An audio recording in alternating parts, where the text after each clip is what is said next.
Hey everybody, this is Robert from Black Belt Gaming.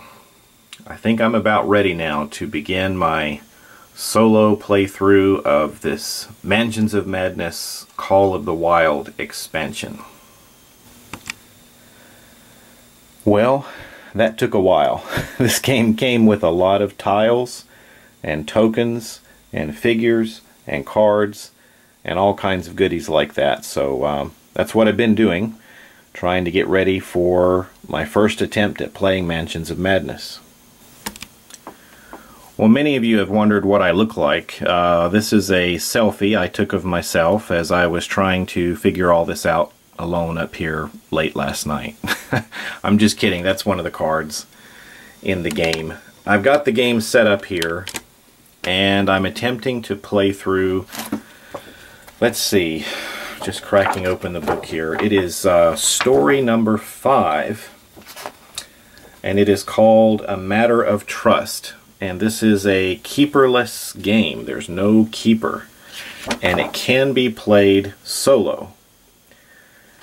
And in this book there are the setup instructions, and I have followed those.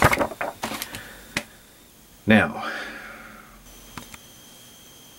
looking back at some of the very first videos I've had on my channel, which I put on a few years ago, I've always kind of opened up a game for the first time and done a blind playthrough. That means I've never played the game, or I've never played that particular mission before, and I am learning as I go along. And many people have enjoyed playing along with me and learning the games as well, and other people who know the games well love to jump in and help the rest of us out. I want to encourage you to please do that again this time. This is as blind a playthrough as I've ever attempted. This is just brand new to me. I've never watched a game of Mansions of Madness.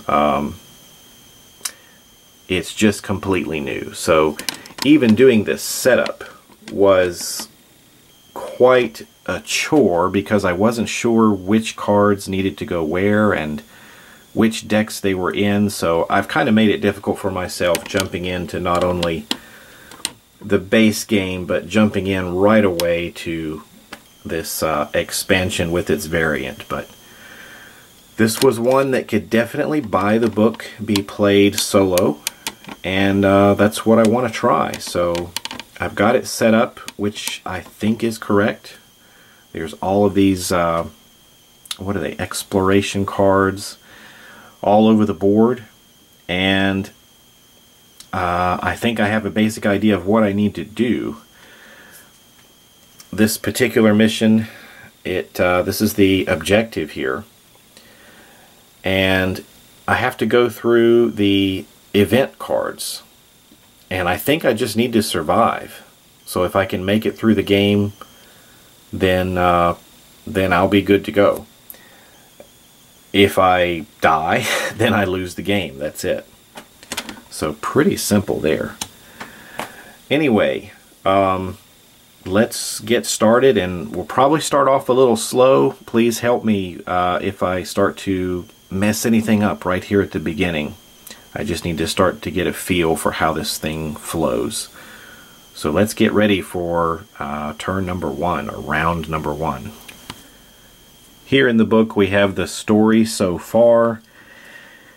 It basically sets up a scene that I think this book is telling you that these horrible things are going to happen, and it's almost like some sort of prophecy. And you're thinking, no, this can't be real. I can't die like this. You're kind of angered by what you see, and you throw the book down, and something falls out. And it was a small piece of scrap paper. And it says, "They come for you this night. At sunrise they will return to their realm, but you will not live to see it." And basically you're thinking, threat or warning, you can't be sure, but either way it has the same impact. Your life will not be determined by some mystical prophecy.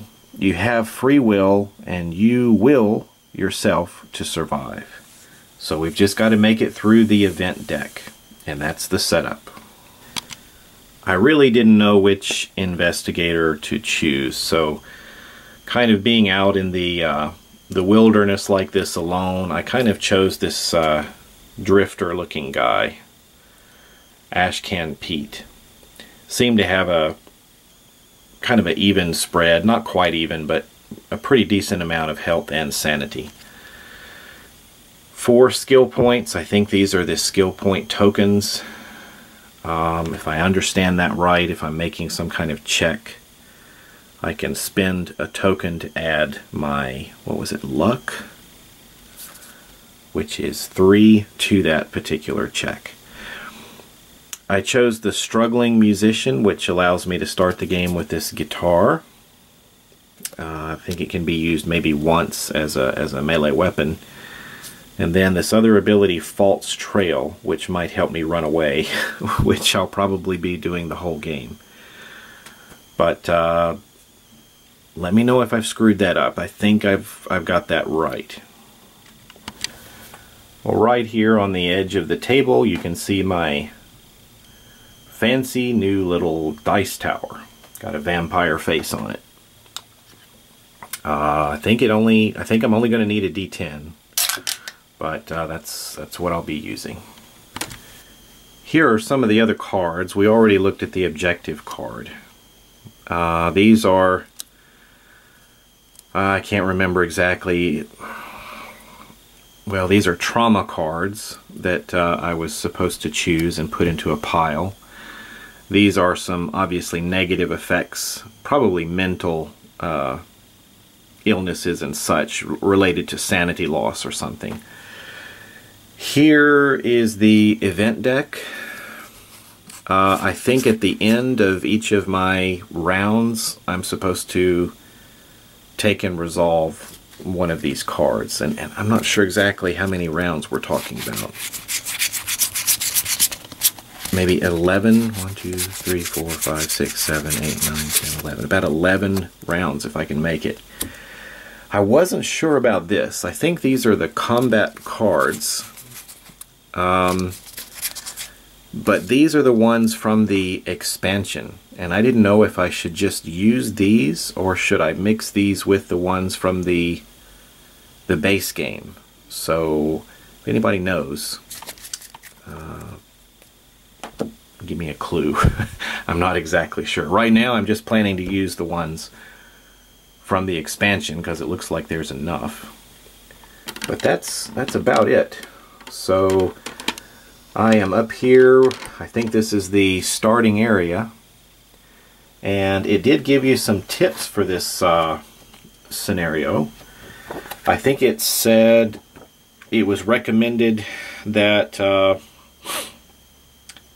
you spend your first turns exploring and finding useful equipment, and don't forget to perform horror checks. Since there's no keeper, this is an easy thing to overlook. Well, basically, assuming that everything is alright with my setup at this point, I'm going to play just a little bit. Maybe I'll try the first turn here, or first round. And I believe what I'm allowed to do is move up to 2 spaces and explore. I'm not exactly sure if once you take an action like explore, if that ends your turn or if you're still allowed to move again. I'm not exactly sure, but I think I will just keep it simple here and move 1 space east. This is still in the campsite tile, but I will move over here and explore, and I think I'm allowed to just simply turn this card over. And how nice. A ranged weapon. It is a sniper rifle. Attack a monster within 3 range. You may not use this weapon to attack a monster in your space. Alright, so no quick scoping with this one. Sniper rifle. So I guess I just put that with my character. So, well, no shooting things at point blank range. That's why we have a guitar. So I think we're all right. All right, maybe I'm allowed to move again. Well, according to this this expansion here, once an investigator has completed his actions for the round, it goes to the event card. So the last investigator to act draws the top card from the event deck and resolves it. Time tokens are not used. Status effect, it says remove one stun token from each monster and investigator. We don't have any of those. And then there's something about taking fire damage, but we don't have any of that going on. So let's see what happens here. Madness sets in. The unnatural silence makes your head throb painfully in rhythm with your quickening heart. Each investigator takes 1 horror and 1 damage. So I'm having chest pains. The investigator with the lowest willpower receives 1 mania card. In the case of a tie, each tied player rolls the dice. Alright. Then activate every monster. For no monsters right now. I'm just alone out in the woods, afraid of this prophecy, and I'm about to kill myself out of fear. So 1 horror and 1 damage, and I have to take a mania card. Alright, so I think this is the horror token, and 1 damage. Then I need to take a mania card. I had to reference the rule books. This eyeball is the mania card, so I think I shuffled these already, but what mania do we have?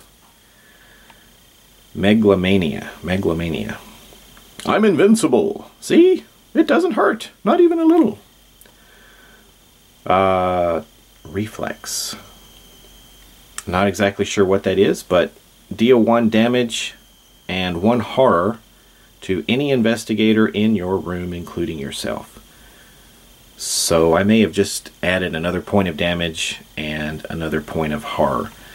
There's a keyword reflex. I'm not exactly sure what that is, but if a different investigator in your room is killed, you may discard this card and heal up to 3 damage after resolving his mania cards. Okay. Alright, let's double check this. So these mania cards, I think are used just with this story. And each time you get one of these, if you were playing with other people, this could be a co-op mission. You would read it to yourself and place it face down. Investigators cannot talk about their mania cards or show them to other investigators. However, certain event cards require players to read the reflex ability on their mania cards aloud. Okay, so event cards will probably activate this reflex. So I don't take this damage yet. I guess I'm just starting to get crazy. If the mania deck runs out, shuffle the discard pile to create a new deck, and if there's no deck and no discard pile, players ignore any effects. Okay. So I guess we'll just turn this over for now and put it to the side and maybe activate that later when an event card tells us to do so.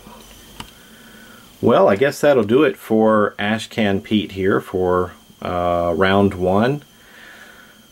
Let me know if you spotted any errors. I'm just getting started. And if anybody knows and can clarify for me, it's not really an important point yet, but can you make a move and then explore and then move again? Or is, I think I'm jumping to an assumption here that once you take an action you have to stop. Maybe that's from another game.